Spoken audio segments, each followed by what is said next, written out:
안녕하세요. 김종갑 부동산 재테크 TV입니다. 구독 꾹꾹, 좋아요 꾹 눌러주십시오. 2019년 4월 26일 현재 한국감정원 기준 서울 아파트 매매가가 마이너스 0.06% 떨어지며 24주 연속 최장 하락하였고, 경기도는 마이너스 0.15%로 낙폭을 확대하는 중입니다. 강남구 아파트 시세가 0.01%로 사실상 보합권까지 회복한 상황이므로 다음 주 반등 가능성도 제기되지만, 설령 상승 반전하더라도 상승 모멘텀이 부재하기 때문에 결국 계단식 하락을 가져올 것으로 판단하니까 관망하는 것이 좋겠습니다. 오늘은 한동안 뜨거운 화제가 될 화폐개혁 리디노미네이션에 대하여 확실하게 알려드리겠습니다. 지금 고양이가 크게 놀래고 있네요. 우리나라 돈들이 쭉 있고요. 자, 화폐개혁 리디노미네이션, 집값 폭등 후 폭망. 자, 여기 보시면요, 화폐개혁과 리디노미네이션의 의미, 이게 상당히 말이 좀 어렵게 느껴지죠. 그런데 아주 쉬워요. 뭐 어려울 거 하나도 없습니다. 다 우리말인데요. 뭐 어때요? 자, 화폐개혁 보세요. 이 화폐개혁 정의, 구화폐, 오래된 화폐의 유통을 정지시키고 단기간에 신화폐로 강제 교환하는 등의 조치를 통해서 인위적으로 화폐 가치를 조절하는 것입니다. 즉, 화폐를 바꾸는 행위를 화폐개혁이라고 해요. 즉, 화폐개혁 자체가 리디노미네이션 뜻과 일치하는 것은 아닙니다. 그냥 화폐를 바꾸는 개혁. 그렇다면 리가 빠진 디노미네이션은 뭐냐? 디노미네이션, 한 국가 내에서 통용되는 모든 화폐, 즉 채권, 주식 등의 액면 금액 자체 의미. 쉽게 말하면 액면 금액, 액면가라고 할 수 있어요. 디노미네이션은 뭐 화폐를 가치를 떨어뜨리거나 화폐 가치를 높이거나 이런 차원이 아니라 그냥 화폐 그 자체, 액면가입니다. 채권, 어음 등 유가증권이나 주화, 지폐 등 화폐의 액면가액이라고 지금 써있죠? 그렇다면 이제 리가 붙은 디노미네이션, 오늘 이게 가장 중요한 말이죠. 이건 뭐냐? 디노미네이션을 낮은 숫자로 변경하는 거예요. 이 액면가를 낮은 숫자로 변경하는 거. 그래서 리가 붙었어요. 한 나라에서 통용되는 통화의 액면을 동일한 비율의 낮은 숫자로 변경한다. 그래요. 예를 들어서 1000을 1로 변경한다든지 만을 15로 변경한다든지 디노미네이션을 변경한다 이 말입니다. 즉 디노미네이션을 낮은 가격으로 변경한다. 자, 이제 화폐개혁 디노미네이션, 리디노미네이션의 뜻을 이해하셨죠? 화폐개혁이 왜 떠올라느냐? 이전에도 화폐개혁 이야기는 나왔어요. 자, 1차 노무현 대통령 2004년에 박승 한국은행 전 총재죠. 화폐개혁을 주장한 바 있습니다. 즉 이때부터 주장했다는 것은 준비는 다 됐다는 얘기예요. 지금 우리가 좀 내면까지 알 필요가 있어요. 아무 근거 없이 지금 화폐 얘기가 갑자기 나왔을까요? 화폐 개혁이 나온 이유는 다 있습니다. 그렇지만 이때 인플레이션 위험 이런 것들 때문에 그때 시행되지 않았죠. 2차 박근혜 대통령 때도 약간 얘기가 나옵니다. 2014년 2월에 이 박정희 대통령 때 화폐 개혁을 실시했잖아요. 그때 그렇게 성공한 건 아니거든요. 그래서 좀 박근혜 대통령도 이제 화폐 개혁에 관심을 갖습니다. 하지만 역시 흐지부지 되고, 3차 이제 현재 대통령이 문재인 대통령 때 박승 전 총재가 우리 준비 끝났다 해서 또 한 번 건의하게 돼요. 그렇기 때문에 지금 과거부터 현재까지 계속 대통령 때마다 화폐 개혁이 표면 위로 부상하고 있습니다. 그럼 구체적인 이야기는 언제 나가느냐? 여기 1번과 2번 보시면 돼요. 자, 첫 번째는 이원욱 더불어민주당 의원이 국회 기획재정위에서 이주열 한국은행 총재에게 리디노미네이션에 질문을 합니다. 그러자 이주열 현재 한국 총재가 뭐라고 했느냐? 국회 기획재정위원회에서 이원욱 더불어민주당 의원의 질문에 리디노미네이션 논의할 때가 됐다고 생각은 한다. 그러나 장점 못지않게 단점도 따르기 때문에 논의를 하더라도 조심스럽게 할 필요가 있다라고 말합니다. 이게 2019년 3월 25일자에 나와요. 그러다가 이제 한동안 이게 계속 뉴스 나오고 막 뜨거워지니까 한 발 뺍니다. 두 번째, 이주열 한국경제가 또 뭐라고 했냐. 리디노미네이션을 전혀 생각하지 않고 있고 가까운 시일 내에 추진할 생각 계획도 없다는 점을 분명히 하겠다라고 못을 박네요. 현재 우리 경제를 둘러싼 대내 여건이 엄중한 상황에서 리디노미네이션의 기대 효과도 있지만 그에 못지않게 이 부작용도 많아서 신중히 접근할 필요가 있다. 2019년 4월 18일 두 번째 리디노미네이션에 대한 이야기가 나옵니다. 그래서 지금 화두가 된 거예요. 그렇다면 이제 화폐개혁, 리디노미네이션 확실하게 한번 짚고 가자고요. 우리나라 역사를 간단하게 짚어보겠습니다. 우리나라의 리디노미네이션, 화폐가치 하락을 시키는 리디노미네이션 1차가 언제였냐? 바로 1차는 1953년 7월 17일이에요. 화폐 호칭을 원에서 환으로 바꿔요. 통화 단위를 무려 100분의 1로 조정하는 걸 골자로 하고 있습니다. 2차는 언제 이루어지느냐? 2차 리디노미네이션은 1962년 6월 10일 진행하게 됩니다. 화폐 호칭을 다시 환에서 원으로 바꿔요. 그리고 통화 단위를 10분의 1로 조정합니다. 오른쪽 보시면 원래 1차, 2차 화폐 개혁 이전에 화폐 단순한 교환이 있었어요. 언제? 1950년에요. 조선은행권, 조선총독부 여기서 발행했죠.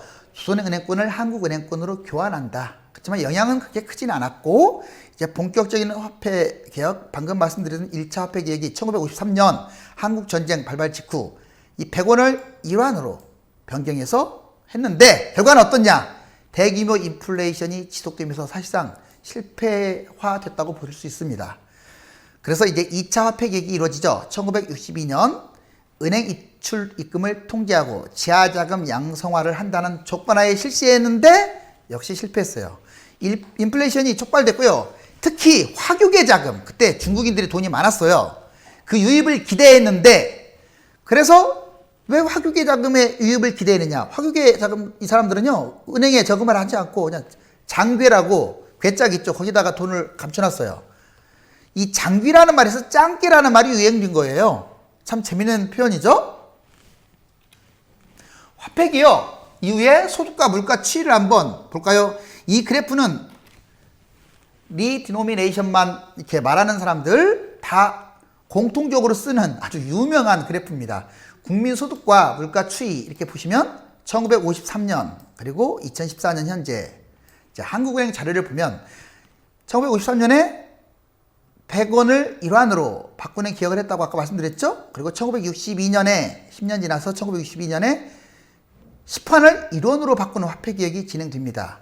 지금 여기 보시면 자, 위에 꺾은선 그래프가 소비자 물가 지수고요. 밑에 막대 그래프는 1인당 국민 총소득입니다. 어떻습니까? 점점 이렇게 올라가요. 소비자 물가 지수가 올라가고 국민 소득도 올라가게 되죠. 이렇게 결국 국민소득과 소비자 물가지수는 비례한다. 지금 0.62에서 시작했던 게 109까지 왔으니까 상당히 많이 올라온 거죠. 주요 국가의 화폐 개혁 사례도 한번 보자고요. 우리가 막연하게 이거 잘못됐다 이렇게 비난만 할 게 아니라 자 지금 터키 이 국가 중에서는 터키가 그나마 제일 잘 쌉니다. 2005년 1월에 단행을 했죠. 무려 100만 대 1이에요. 여러분들 지금 우리 보통 한다면 이제 1000분의 1을 많이 할 거예요. 우리나라가 시행한다면 1000분의 1일 가능성이 커요. 1000원짜리를 1원으로 바꾼다는 뜻이죠. 그런데 터키는 무려 100만 대 1이네요. 물가 성장, 환율을 안정시키는 아주 대표적인 성공 사례로 꼽히고 있는 게 터키입니다. 하지만 최근에는 다시 또 물가 상승이 이어지면서 예전의 효과가 좀 반감된 느낌이 있어요. 그래도 성공한 유일한 나라 중에서 하나입니다. 몇 나라도 조금 준성공을 했어요. 루마니아 보세요. 2005년 7월 1만 대 1 물가 성장, 환율 안정.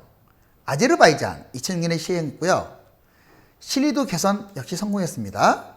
비교적 뭐 대성공은 아니지만 어느 정도 안정을 시켰어요.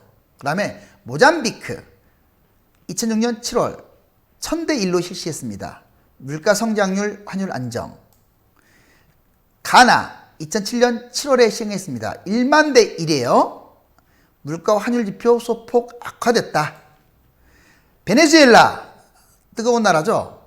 자, 이 나라가 조금 여러모로 문제가 있죠. 2008년 1월 시행했는데 신뢰 실패, 환율 급등, 아예 돈이 없는 나라가 돼버린 거예요. 짐바브웨 2009년 2월 1조 대 1. 말이 됩니까? 1조 대 1. 자, 초인플레이션이 발생합니다. 우리가 관심 가져야 할 건 또 북한이죠. 북한은 여러 차례에 대해서 우리나라는 2번밖에 안 했지만 북한은 여러 차례 한 5, 6번 이상 화폐 개혁을 합니다. 2009년 11월에 진행을 했는데 가격이 폭등하고 바뀐 화폐보다 외국 화폐를 선호하는 바람에 비교적 실패라고 명명을 하죠. 여기서 보시면 여러 나라에서 했는데 비교적 성공한 나라도 있지만 실패한 나라들이 조금 더 많습니다. 그리고 공통점이 있어요. 잘 사는 선진국은 화폐 개혁을 안 했죠. 지금 우리나라는 선진국 아닙니까? 그런데 주로 개발도상국이나 일명 후진국들이 지금 화폐 개혁을 통해서 어떤 돌파구를 찾으려고 해요. 다만 유일하게 EU 아시죠? 유로화를 쓰는 각각 나라 돈을 썼다가 유로화로 통합시킨, 자, 유로화로 변경하면서 성공한 그 사례가 있습니다. 화폐 개혁의 장단점, 오늘 가장 중요한 내용이 되겠네요. 장점 무려 10가지 정도 됩니다. 회계 기장 처리가 간편해요. 0000 이 뒷자리 숫자가 줄어드니 얼마나 편하겠어요. 그 다음에 소비가 활성화됩니다. 아무래도 금액 단위가 작아지다 보니까 좀 무감각해져요, 사람들이. 그래서 소비를 더 하게 돼요. 대외적 화폐 유상 증가, 이게 좀 중요해요. 이제 장점에서는. 지금 우리나라가 가장 큰 문제가 이제 선진국 중에서 유일하게, OECD 국가 중에서 유일하게 4자리 화폐. 조금 너무 심하지 않느냐. 그래서 지금 화폐 개혁이 계속 부상하고 있는 거예요. 개혁을 한다면 위상이 증가하겠죠. 지하 경제, 이것도 중요합니다. 양성화되죠. 지하 돈이 무려 약 한 40% 상당히 금액이 커요. 그것을 지상으로 끌어낸다면 경제 발전에 엄청난 도움이 될 겁니다. 그 다음에 경제 불편 해소, 여러 가지 불편이 있죠. 재정 확충, 세금 기반, 이것도 중요하죠. 정부 입장에서는 양성화 시킴으로써 재정을 확충하고 세금도 많이 거둘 수 있는 여러 가지 효과를 거둘 수 있습니다. 또한 부패와 위조 지폐를 방지할 수 있어요. 신권이다 보니까 아무래도 좀 더 첨단, 과학적으로 이게 만들겠죠. 화폐 교환 관련 산업이 활성화됩니다. 그래서 얼마 전에 주가가 상한가를 치기도 했죠. 화폐 교환 통화 회전 경제가 활력됩니다. 새로운 성장 기반이 확충되겠죠. 이게 새로 시작된다 이 말이에요. 자, 이러한 장점이 있는 반면에 단점이 좀 더 커요. 단점. 자, 화폐 제조 및 교환 비용, 이거 천문학적으로 돈이 들어가죠. 이거 1번도 중요하고, 그 다음에 가장 중요한 게 이겁니다. 인플레이션 유발, 물가 상승. 이게 문제가 되겠죠. 회계 전산 시스템 변경으로 비용이 발생되고 새로운 화폐 적응 기간이 생각보다 오래 걸려요. 경제 주체의 불안감, 이게 심리적인 문제가 커요. 불안감 증대, 이것도 중요합니다. 우수리 절상, 초기에 이게 좀 문제가 될 거예요. 우수리 절상, 실물 가치 증가. 자, 그 다음에 이 우수리 절상이 뭐냐면 여러분들 그 남은 거스름돈 있죠? 이것을 그냥 통합시켜 버려가지고 더 받는다 이거예요. 금, 주식, 부동산, 실물 투기 현상이 막 터질 것이고, 시간이 흐르면 가격 인상 확대, ATM 장비와 소프트웨어 교체 비용, 뭐 현금 해외 유출, 이거 금, 주식, 부동산, 실물 투기 현상, 이것도 중요하죠? 아마 이런 현상이 드러날 거예요. 화폐 개혁 문제점 및 사례를 한번 구체적으로 한번 봅시다. 먼저 1번 보세요. 만약 500원이 있고 우리가 1000분의 1로 1000분의 1 화폐 개혁을 단행했다. 500원, 700원, 900원짜리 이거 1000분의 1이니까 이거 다 문제가 되죠. 0.5원, 0.7원, 0.9원이 하는데 1원이 최소 단위다 보니까 다 1원 거스름돈, 1원으로 통합돼서 거스름돈이 소멸돼요. 아까 우수리란 얘기 했죠. 마찬가지로 1,500원, 3,500원, 5,500원도요. 1.5, 3.5, 5.5가 돼요. 그러다 보니까 이것은 2원, 4원, 6원 돼가지고 거스름돈이 소멸됩니다. 물가 상승이 일어날 수밖에 없겠죠? 3억, 5억, 7억 이번에는 좀 큰 걸 보자고요. 부동산 가격이 있다. 이게 30만원, 50만원, 70만원으로 줄어드네요. 왠지 좀 금액이 적어 보이지 않아요? 자, 3억이 5억으로 뛰는 것은 많이 뛰는 느낌이 들어요. 근데 30만원이 50만원으로 뛰었다. 착시현상으로 적게 뛰는 느낌이 들어요. 그래서 가격이 쉽게 오릅니다. 실물 경제의. 현금도 마찬가지예요. 1억 10억이 있어요. 이게 10만원, 100만원으로 갔다. 연봉도 그래요. 5천만원 받던 사람이 5만원 받아요. 자, 그러니까 어떤 돈에 대한 개념이 이게 뻔한 뻔짠데도 불구하고 어떤 착시현상으로 인해서 좀 더 소비를 많이 하게 되고 사람들이 저축은 별로 안 하게 됩니다. 그리고 실물 어떤 경제 이런 것들에 관심을 갖게 돼요. 대출도 마찬가지예요. 빚 3천만 원, 5천만 원 내가 받을 사람이건 내가 줄 사람이든 채무자든 채권자든 3만 원, 5천 원이 돼요. 야, 나 1,000원만 빌려주라. 지금은 아무것도 아니지만 만약 1,000만 원만 빌려달라 하면 놀래겠죠? 근데 이걸 나 1,000원만 빌려줄라 하면 아마 1,000만 원의 어감보다는 훨씬 더 낮아질 거예요. 빌려줄 수도 있겠죠. 자, 이처럼 지금 큰 거 작은 것을 쭉 제기했는데 어때요? 간단한 문제가 아니죠. 문제점 금액 단위만 바뀌었을 뿐입니다. 금액 단위만 바뀌었잖아요 지금. 그죠? 근데 착시현상 이게 중요한 거예요. 그래서 실물 가격이 저렴해 보이니까 이게 문제가 됩니다. 우수리 금액, 아까 짜투리 금액 말했잖아요. 거스름돈. 이게 무시돼가지고 가장 중요한 게 뭔 줄 아세요? 1,000원짜리, 2,000원짜리 가격이 낮은 생필품이 중요한 거예요. 바로 장바구니, 물가 이것부터 상승하는 게 문제가 돼요. 그래서 인플레이션이 대두 될 수밖에 없다. 자, OECD 국가의 미국 1달러 표기 방법 바로 이것 때문에 많이 바꿔야 한다라고 그러는 거예요. 지금 OECD 자 미화 1달러 보자고요. 미국을 제외해서 35개 회원국을 한번 봤더니 우리나라 보세요. 와, 유일하게 네 자리 숫자예요. 1135.97. 다른 나라 보세요. 칠레 682, 헝가리 285, 멕시코 19, 일본 110. 비교적 길어야 세 자리 숫자고 대부분의 나라가 한 자리나 두 자리, 한 자리 숫자 나라들이 훨씬 많죠. 이렇게 캐나다 1.34. 우리나라만 좀 특이하지 않아요? 물론 그러니까 이것 때문에 당연히 부각이 된다는 거 좀 이해합니다. 화폐 개혁 찬성론자. 한국이 경제 10위권의 대국인데 화폐 가치 순위는 약 70개국에서 200위라고 그래요. 부끄럽다. 화폐 개혁 반대론자. 온라인 인터넷 앞으로 카드 시대. 지금 카드 계속 쓰고 있잖아요. 누가 현금 써요? 무슨 화폐 개혁을 하느냐. 이게 뭐 다 계산기가 처리해주고 그러는데 카드로 주고받는데 이것도 상당히 일리가 있습니다. 지하경제 규모. 이번에는 이제 화폐 개혁의 핵심은 끝났으니까 아주 중요한 사항만 빠르게 짚고 넘어가 볼게요. 지하경제 규모 보세요. 이것도 좀 중요해요. 상당히 많습니다. 1990년부터 2012년까지 쭉 보여주는데 이 꺾은선 그래프는 지금 GDP 대비 지하경제 비중이에요. 비중. 자, 지금 비율이 약 30%를 넘겼다가 서서히 떨어져서 이렇게 서서히 떨어져서 2010년대 이후에는 약 23% 상당히 높죠. 그래도 지하경제 비중이 23% 상당히 높습니다. 그런데 이 막대 그래프 보세요. 이것은 금액이에요. 금액은 당연히 뭐 인플레이도 있으니까 올라갔겠죠. 자, 상당히 높죠. 갈수록 자, 비율은 줄고 있지만 그래도 금액은 커지고 있다.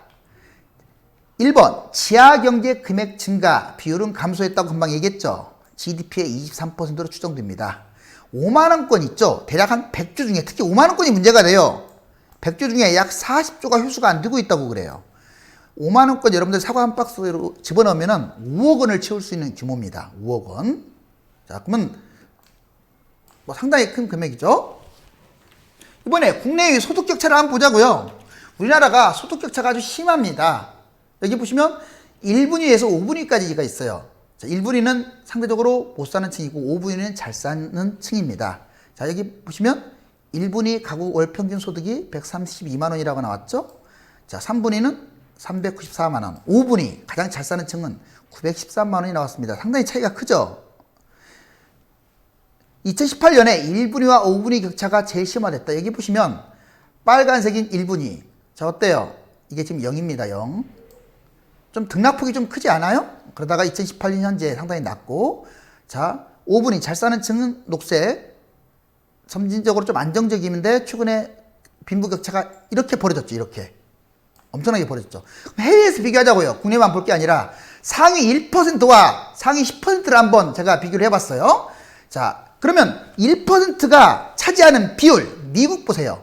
1%가 무려 19.34나 소득을 점유하고 있어요.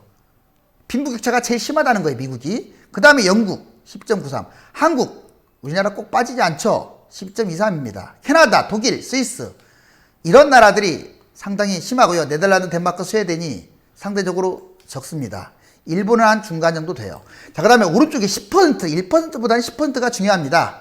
자, 이제 상위층, 중산층이라고 해도 되는데 역시 크게 변함이 없습니다. 미국 48로 압도적이고요. 10%로 가더라도 한국 44.8.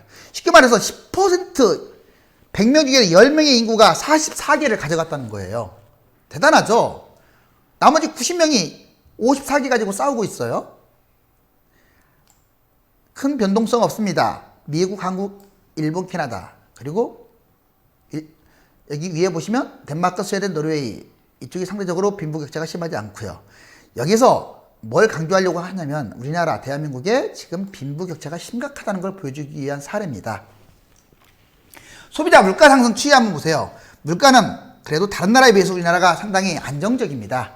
여기 보시면 2017년 1월부터 2018년 1월까지 약 1년간 통계를 봤더니 2.0, 1.9 전체적으로 2단위나 1단위에서 놀고 있어요. 가장 높았을 때가 뭐 2.6이고 2018년 1월 달에는 1.0까지 지금도 1에서 2 왔다 갔다 하죠. 이번에는 가계부채 현황입니다. 우리나라 가계부채 아주 심각해요. 자, 제가 지금 이런 걸 왜 끄집어내냐면요. 지금 화폐개혁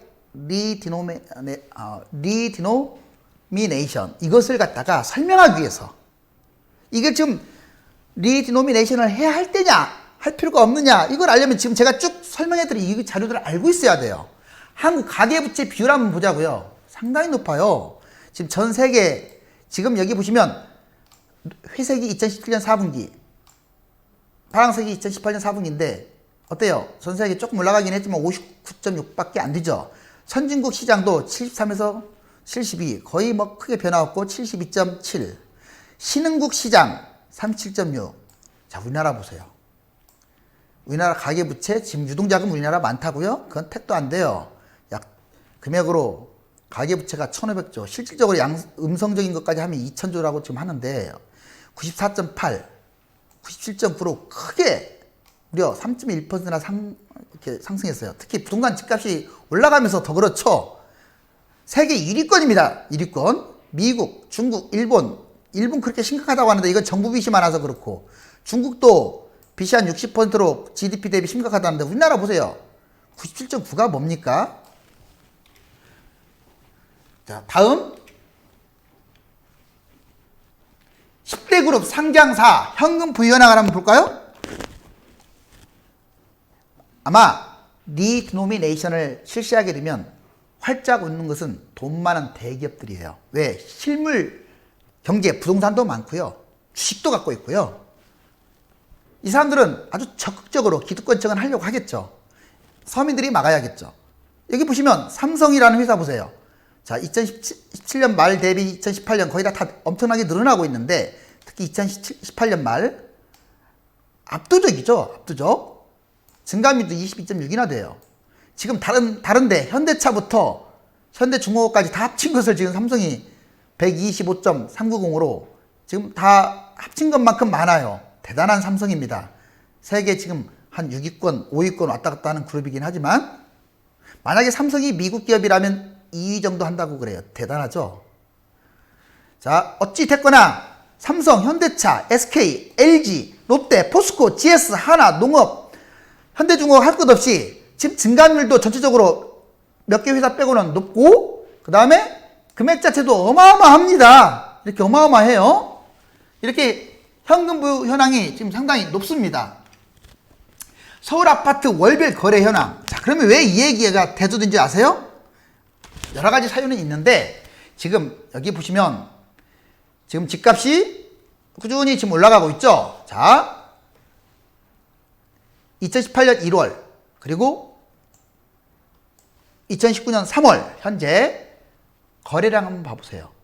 이거 보시면 여러분들 정말 중요한 자리에요. 깜짝깜짝 놀릴 거예요. 자, 이때 보면 1만 197, 1만 308, 3,813 이게 지금 보세요. 1월달 1,870, 10분의 1 이하로 줄었어요. 자, 647 말이나 됩니까? 1만 단위 이것도 뭐 거래가 많은 것이 아니었는데 647 얼마나 거래가 줄어드는지 알겠죠? 자, 제가 왜 이 말씀을 드리냐면 정부가 바보짓을 했어요. 자충수를 뒀다고요. 왜 이렇게 거래량이 준지를 아세요? 바로 자기들이 여러분들 주택임대 사업자 아시죠? 그걸 워낙 강조해버렸어요. 주택임대 사업자를 강조하다 보니까 너나 나나 할 것이 혜택 주니까 다 가입을 해가지고 매물이 씨가 말라버린 거예요. 팔 매물들이 줄어든 거예요. 그러다 보니까 그 매물들로 인해서 또 살려고 하는 사람은 누가 이게 비싸게 누가 사고 싶어요. 사고 싶은 마음이 뚝 떨어지지. 그러다 보니까 매물이 이렇게 줄어든 데다가 살려고 하는 사람들이 없으니까 거래량이 줄어든 거예요. 이해 가셨죠? 그리고 증여세도 지금 부담 비중이다 해가지고 그건 너무나 지금 증여세가 없다시피 해요. 그것도 지금 부담 증여 그런 거 없애야죠. 증여를 강화시켜야죠. 자, 아무튼 정부가 이런 자충수 때문에 거래량이 현저하게 줄어들다 보니까 세수가 거치지를 않는 거야 이제. 세금이. 자충수를 둔 거잖아요. 집값 띄워가지고. 자, 이러다 보니까 뭘 생각하느냐. 뭐 정부가 했다는 말은 아니에요. 리디노미네이션. 화폐 개혁을 생각할 수 있는 상황이 지금 도래한 거예요. 왜? 세수가 지금 너무 거치지 않고 하면 나중에 문제가 발생할 거거든요. 서울 아파트 10년간 상승률 한번 보실래요? 자, 이 까만 게 평균 매매가고요. 빨간 게 중위권 가격입니다. 2009년부터 2018년 현재까지. 자, 먼저 평균가. 2009년에 약 5억대였고 2010년 바닥에서 4억 8천대였던 게 무려 2018년에 8억대, 거의 뭐 80% 이상 올랐죠? 엄청납니다. 중위권 가격도 마찬가지예요. 2009년에 5억대, 2013년에 4억대로 줄었던 게 어떻습니까? 2018년에 8억 4천. 이렇게 중위권 가격, 그러니까 서울 평균 아파트 그냥 8억 4천이다 이 말이에요. 요즘 조금 빠졌다고는 하지만 뭐 눈물만큼 막 빠졌죠. 강남이나 조금 빠졌지. 자, 결론적으로 화폐 개혁은 가능할까요? 제가 지금 쭉 여러 가지 사항들을 제시했어요. 뭐 달러, 유로, 엔화, 그 다음에 뭐 현금, 채권, 지하경제, 세금 양성화 여러 가지에 대해서 지금 제시했는데 여러분 같으면 찬성입니까? 반대입니까? 대부분 국민은 반대로 아마 불가능이라고 할 것입니다. 비공개 여론조사 몇 군데 나온 것들 보면 대략 한 70% 정도가 반대하고 있는 것 같아요. 당연히 반대를 해야죠. 지금 당장은 실물 자산이 이게 현금보다 실물 자산이 너무 올랐어요. 특히 부동산 값 이게 너무 많이 올랐기 때문에 문제가 돼요. 인플레이션이 심화되면요 아주 문제가 되고 특히나 정부가 지금 부동산 집값이 너무 폭등돼서 안정화를 추구하고 있는데 만약에 화폐개혁 리디노미네이션을 단행한다 그러면 폭등하겠죠. 결국 폭등한다고 좋아할 거 아닙니다. 폭등은 결국 버블을 가져와요. 뻥 터지는 순간 일본장 나겠죠. 잃어버린 20년 5년간 폭등 상승 후에 추가 폭등하게 되면 이건 100% 버블입니다. 지금은 정말 집 가진 분들도 신경을 써야 돼요. 내 거 또 오르네 한다고 올라라 고사지낼 필요가 없어요. 자, 채권자 보세요. 채권자들하고 한국 국채 투자자가 이거 반대합니다. 인플레이션 때문에 심각하게 아마 거부할 거요. 성공 사례가 아까 몇 나라 있었지만 대부분 개발도상국이었잖아요. 뭐 유로 국가는 뭐 통합 국가니까 그렇다 치고 성공 후에도 문제가 반복된다는 거. 터키만이 유일하게 성공했고 요즘은 다시 또 물가가 많이 올랐다. 진행될 경우에 우리 대비책은 뭐가 있느냐? 이것도 중요하겠죠. 이거 중요하고 이거 중요하죠. 이제 지하경제, 세금 양성화, 세수 부족 해결, 남북 통일 대비. 만약에 남북 긴장 완화되고 통일의 분위기가 무르익거나 또는 세금이 문제가 되거나 뭐 이런 문제가 발생되면 이거 상당히 급부상할 겁니다. 무조건 안 된다. 희망사항만 여러분들이 강조하면 안 돼요. 두 번째, 공론화 지금 진행되고 있어요. 막 토론, 갑자기 토론이 늘어나고 있고, 막, 뭐 진행은 안 된다고 하면서 자꾸 이게 부각이 되고 있어요. 이것도 위험한 상황이에요. 특히 언론들이 부각시킬 가능성이 커요. 언론들은 부자니까. 비공개 후, 재밌는 사실이 있어요. 이것은 공개하지도 않습니다. 어느 날 갑자기 추진해요. 혼란 되더라도 사전에 예고하는 것보다 예고하지 않는 게 효과가 크기 때문에. 그리고 현금과 채권은 사실상 휴지 조각이 돼요. 주식 가진 사람이 최고가 되고요. 부동산 등 실물 자산은 엄청나게 부각이 될 겁니다. 마찬가지로 우리나라 원화 환율은 정말 똥값이 되고 달러, 유로화, 엔화, 위안화 이런 것들로 사재기 하겠죠. 손바꿈이 일어납니다. 그럼 수혜자는 누구냐? 주로 대기업, 정부, 부자, 실물 자산가들. 피해자가 누구냐? 70%에 해당되는 대다수의 서민층이라는 거 잊지 마세요. 물론 이게 뭐 100% 화폐개혁 한다고 해서 이런 일이 꼭 벌어진다는 건 아니지만 잘하면 괜찮아요. 잘하면. 자, 이제 화폐개혁은 현실적으로 불가능하지만 그래도 우리가 관심을 갖고 있다. 자, 리디노미네이션. 제가 명쾌하게 해답을 얻고 준비하는 것과 그렇지 않은 경우에 차이가 워낙 크기 때문에 심도 있게 짚어보았습니다. 부동산에 관심을 갖되 쇼핑 중독처럼 푹 빠져서 상투장에 매수하는 일이 있으면 안 되겠죠. 다음 시간에 멋진 모습으로 찾아뵙겠습니다. 감사합니다.